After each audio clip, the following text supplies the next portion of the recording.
Hello and welcome to a brand new episode of Investment Guide. So every week we come here and we tell you some pearls of wisdom about investing and how to make it easy for you. But this week we've gone off the track a little bit and we're going to take a deep dive into different sectors. And Anuj, the sector of the year, the sector of the month has been the pharmaceutical space. So I thought let's start with that, right? Let's start with that. And Sonia, it's been a big mover, right? In the last 2-3 months, it's a big wealth generator for a lot of people. And of course, the big call 3 months back was that would COVID lead to a bit of a re-rating in pharma sector? That's what we thought it would.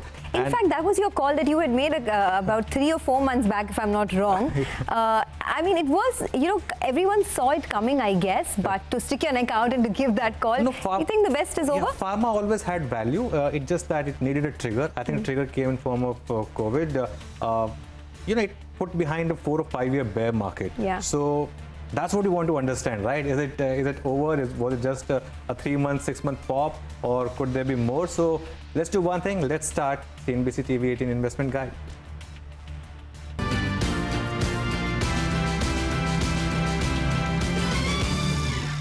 Okay, now we have the two of the best in the industry to take us through this episode today. But before we invite our guests, let's go across to Sonal, who will tell us about the stupendous rally that we have seen in pharma sector in 2020. Sonal, over to you. Well, yes, Pharma Index has been an outperformer this year with 40% return so far and a massive 81% rally from the 52-week low levels. It was a COVID-triggered rally, and pharma, being an essential service, saw lesser disruption than the other sectors, and also exposure to exports helped the business. Most of the pharma companies reported numbers which were much better than expectations in Q1.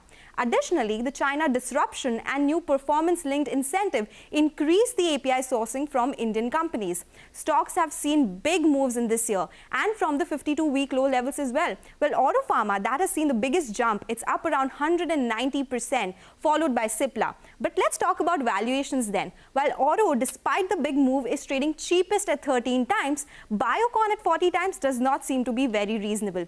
Others are trading around 90 to 21 times 1-year forward earnings. Well, investors now will be watching out for export opportunities in emerging markets and also the US non-oral solid space, and performance in the specialty portfolio and the chronic therapy portfolio as well. New launches, approvals, and their impact on business will be the key to track. However, after this, don't lose sight of the sector valuations as a whole. Pharma Index PE has risen to 22 times, worse than 16 times. That is the historical average. So that is something that we will be watching out for. But for now, back to you. All right, Sonal, thanks for summarizing that for us so beautifully. We have two guests joining us, two experts in this field. Shailesh Rajban, the Deputy CIO of Equity Investments at Nippon India Mutual Fund and a veteran investor in the pharmaceutical space, joins in. Nithya Balasubramanian, the Director at Sanford Bernstein, is also with us. So, ladies and gentlemen, thank you so much. Welcome to the show. Shailesh, I want to start with you first because you've been investing. I mean, you've been, managing pharma funds for a really long time. This time around, do you think it's COVID inspired, the kind of move that we've seen, or is it a structural rally where there's much more to go? This sector, after 4-5 years of challenges, was coming into its own. Earnings for the sector had started to improve a little before itself, before COVID. So over the last 1.5 years, some selective pockets of the sector were already starting to perform. And COVID just provided a positive tailwind because it came to limelight. The ownership of the sector was very low with a lot of investors, and hence, you saw a massive rally. In fact, this sector was significantly undervalued in the context of where the broader markets had been. And in fact, the differential between consumer companies and pharma companies was to the extent of about 70 to 80% in terms of valuation differentials. So this sector is, after an earning challenge for the last 3-4 years, is now starting to improve the last 12 months. And directionally, with the visibility of earnings doubling in a 4 to 5 year period for the sector as a whole, I think it's more a structural uptrend rather than a cyclical or a COVID-inspired rally. Okay, a structural uptrend. Now that could be big. And if that is the case, Nithya, welcome to the show. Let me ask you this. When you talk about pharma, you just say healthcare, medicine stocks. But there are so many parts of pharma, right? There's API, there's formulation, there's branded drugs, so many things. So how do you go about analyzing companies in this sector? So thank you for having me on the show. So each of these is in a sector is a sector in itself, right? And they face very different competitive dynamics. Now, when it comes to the API sector, let me just take each of them separately. So let's look at the API sector, for example. So there are a lot of tailwinds, of course, recently, and you've seen some of the names which are purely API companies run up quite a bit in the recent past as well. I think a lot of the recent growth, I'm not sure all the growth that you're seeing in API companies right now is actually sustainable. The way I see the current growth in API companies, I think it actually splits three ways. There were a lot of global companies that started looking at India as a second source starting in 2018. This was when China cracked down on a lot of these polluting factories, and that was one of the triggers when global companies like a Teva or a Mylan started looking for second sources. So this move actually started then, and usually in a developed market, it takes anywhere between 15 to 18 months for you to get a supplementary approval coming through. And I think some portion of the growth you're seeing is triggered by what started happening in 2018. A large portion of the growth is also because of COVID. I think a lot of the emerging market customers, because there was disruption of supply from China, have now again found Indian sources. This part of the revenue, I'm not sure is very sustainable because China has already come back online, and these are the kind of customers for whom pricing actually makes a lot of difference. So even the 10-20% price differential is likely to make a big difference. So you might see this portion of growth actually go back to China. And some portion of the growth is also because some of the KSM price increases, your Indian companies have been able to pass on to the end consumer. So I think some portion of the growth, the first part of the growth which I mentioned is what is actually sustainable. The remaining might actually be withered away over the next few quarters. But that being said, even in the future, I think there are more tailwinds in the sector. You do have the Indian government now providing product-linked incentives to set up larger scale manufacturing facilities in India. And I think, again, COVID has triggered another relook at everybody's supply chain. So every global player out there is, again, reassessing the supply chain to make sure it's far more resilient, to make sure that they have second sources for some of their really critical products, etc. So I think API companies in general are likely to see additional growth drivers in the future. Okay, got that. In fact, I wanted Shailesh to come in on this because Shailesh, we'll all agree that this is one sector which is very complex, and a lot of investors write to us that they're uncomfortable investing in this space because they simply don't understand the jargon.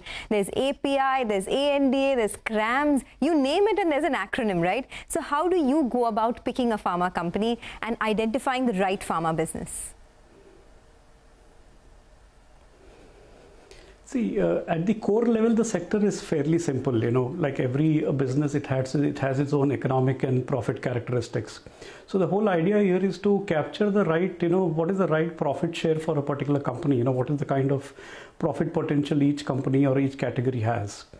So I'll just simplify the sector into 2-3 critical aspects which we look at it. One is, what is the branded part of the business, because that is more recurring in nature, that is highly profitable and sustainable, and that deserves a higher multiple. So that is the first determinant in any particular company which we invest in, is what is the branded share of the business. Within that, in the domestic side, what is the chronic branded share? Because chronic disease solutions actually, or medicines for chronic diseases, generally have significantly large recurring revenues because patients come on and they stay for 3 years, 5 years, 10 years, 15 years. So that is the second metrics we look at when we evaluate this particular, at least the domestic branded businesses. On the international side, there are a few critical areas to look at. What is the kind of product pipeline the company is investing money in? What is its R&D productivity, or what kind of product development plans does the company have? Does it have in products which have sustainable businesses, or at least which last for 3, 5, 7 years? Or those are typical normal product filings, like you mentioned, ANDAs, which are for very short term in nature, which are not very large product opportunities, but they are more short-term, 6-month or smaller opportunities in nature. So it's just about identifying and differentiating product portfolios and where the R&D money is going in, which determines our stock selection. Okay, Shailesh, I have a very important question for you before we go to Nithya. Companies like an Aurobindo or a company like a Divi's, I know you won't talk stocks, but the point I'm trying to make is that there have been cases with US FDA when some of these blue chip stocks have fallen. I remember Divi's was down 40% in one day. Aurobindo had fallen 40% in one day. But after that, the kind of gains that we have seen. So how do you deal with these regulatory risks in a sector like pharma? Yeah. See, regulatory risks are there in the sector, so there's no doubt or running away from it, right? But the reality is the perception of how serious the risk is generally way different in the stock markets than in the reality. If you look at it, most of the 483s which come, these are nothing but plant audit reports where there are observations. It comes in any audit, and these plants actually virtually go through audits from 10, 15, 20 countries fairly regularly. And when you have these kind of audits, small observations like 483s are very normal.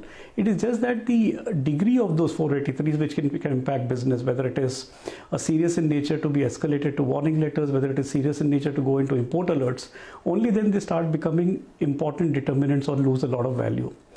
Most of these companies, because India is such a large supplier globally in terms of volumes, every single company in this country will have some 483 problem at some point of time or the other.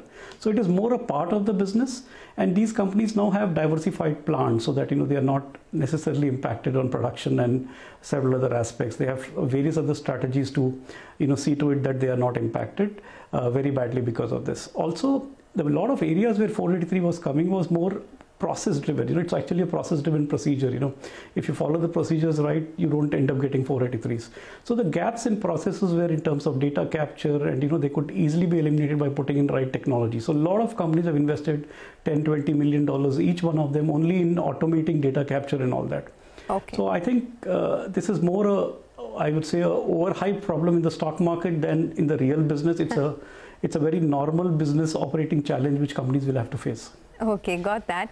A lot of things are overhyped in the stock market, actually, to be honest. But Nithya, if you had to put it down to 2 or 3 key financial metrics that you track very closely while deciding whether to buy or not buy a pharmaceutical stock, what would those metrics be?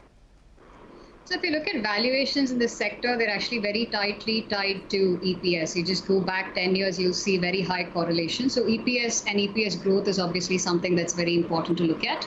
And the other metric that I would look at is also ROCE. And especially for pharma companies, in the last 5 years, ROCEs have actually shrunk heavily because of the headwinds, pricing headwinds that they saw in the US. And I think now we are at a point, at an exciting inflection point where you should now start seeing a multi-year EPS growth cycle, and ROCEs improve significantly as well, because I do see a lot of opportunity for certain names in complex generics in the US. Okay, fair enough. We have a lot more questions for both of you. Well, we'll do one thing, we'll take a break. Once we come back, we'll also ask both Shailesh and Nithya about some of their learnings and some of their mistakes perhaps in the pharma sector, and what have been their best bets. We'll find that out after the break.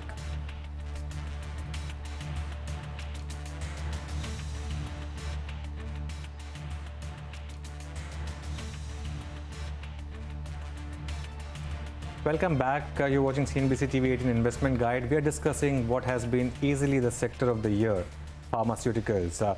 Now, Nithya, you know what? We discussed APIs, which is the other pocket of pharma, which is quite interesting right now. The last 3 months, everything we've heard is only API. Everything in API has just gone up.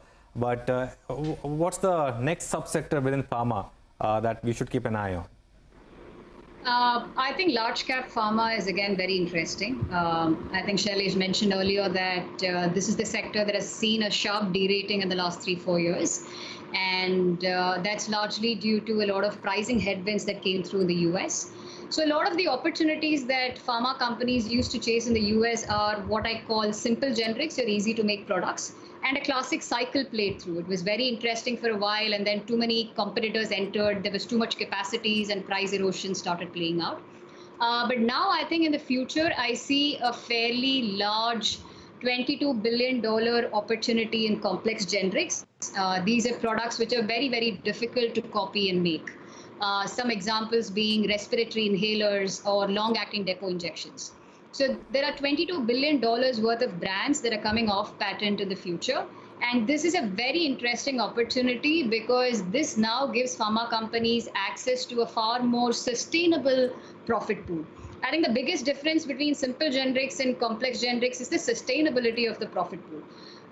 So I see these as being meaningful for at least 3 or 4 years. So I think the companies that have been investing in this complex generic space for the last 3 or 4 years, who have stepped up R&D investments in this space, a Cipla or a Lupin or Dr. Reddy's to an extent, I think these are the companies that will now start seeing monetization of these investments.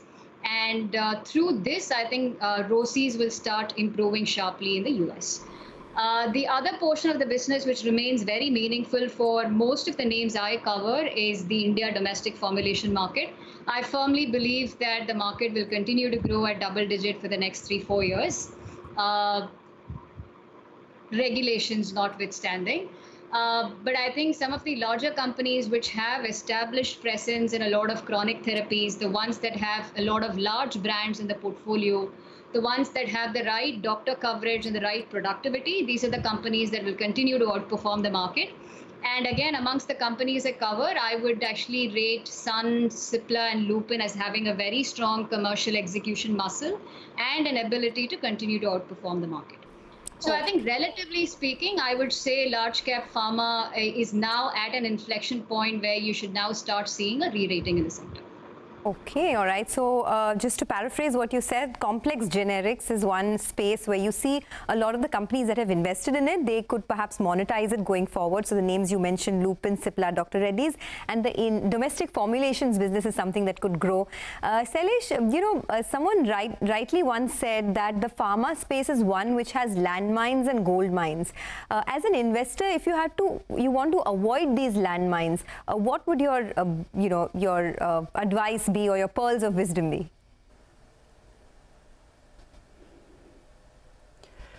The challenges of landmines does exist, like you said, some are regulatory in nature.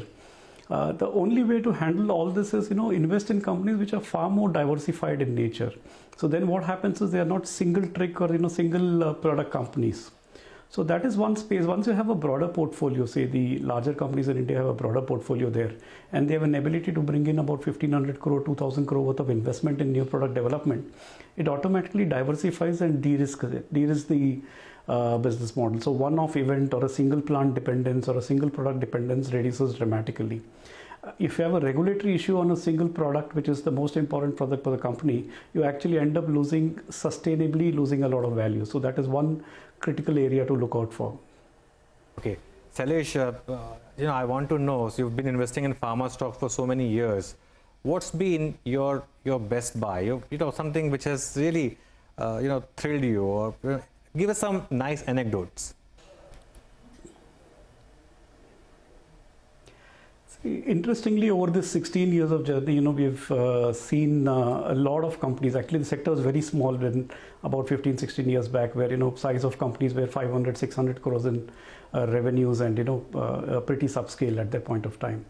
And you saw many new opportunities emerging, and they were visible to you. And we knew these were definitely longer term potential opportunities, which is going to last 10, 15 years, very simply put, you can take, say, the contract manufacturing business, which is there. This company IPO'd at, say, a 170 crore market cap, and today trades at a 85,000 crore market cap, 500 times in the last 16, 17 years. And these were smaller businesses, all capabilities in play, and all clients in play. It is just that, over a period of time, you need to invest and gain market share and, launch or get into larger product programs of the big buyers or the large multinationals. So that's one big opportunity which, as investor, we have participated and stayed invested in.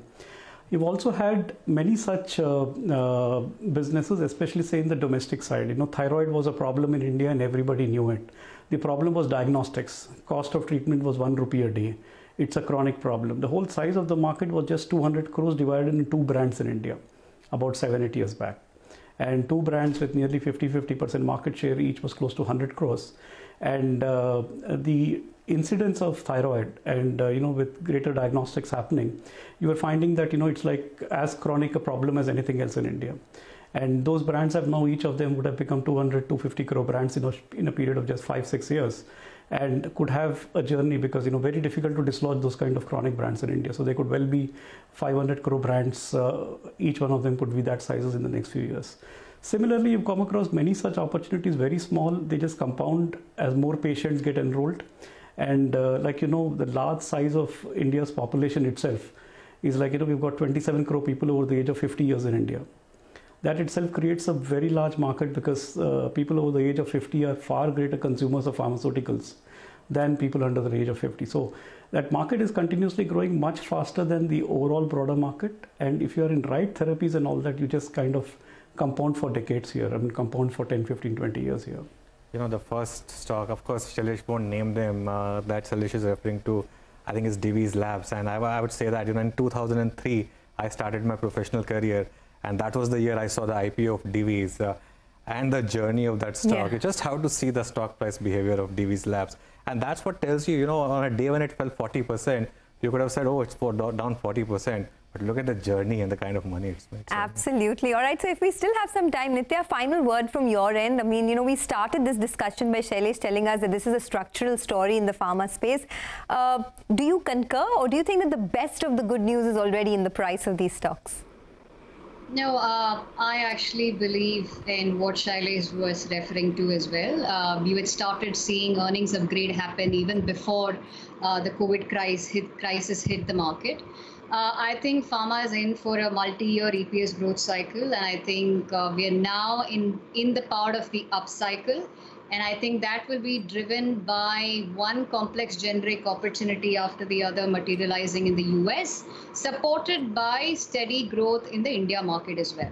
So which is why I think the larger companies that have had the opportunity to invest in this space are likely to benefit from this complex generic trend. And you might see disproportionate returns come from the bigger names compared to the smaller names. Okay. So I firmly believe that there is a lot more room for valuation and re-rating in the sector beyond what you're already seeing, which is being triggered by COVID. Okay, Nitya and Shailesh, I tell you, we can go on and on, but TV limits the time to 30 minutes, but it was a 30-minute well spent. Thanks a lot for joining us and telling us all about this complex sector, Sonia. It was good learning. And I think half an hour is not enough. For any sector, it may be enough, but not for pharma for sure, right? There's so much to talk about. But thanks, guys, for joining us on this special edition of Investment Guide, where we kick-started a deep dive into different sectors. First on our radar was pharma. Next week, same time, same place, we'll be back with a brand new sector. Have a good day.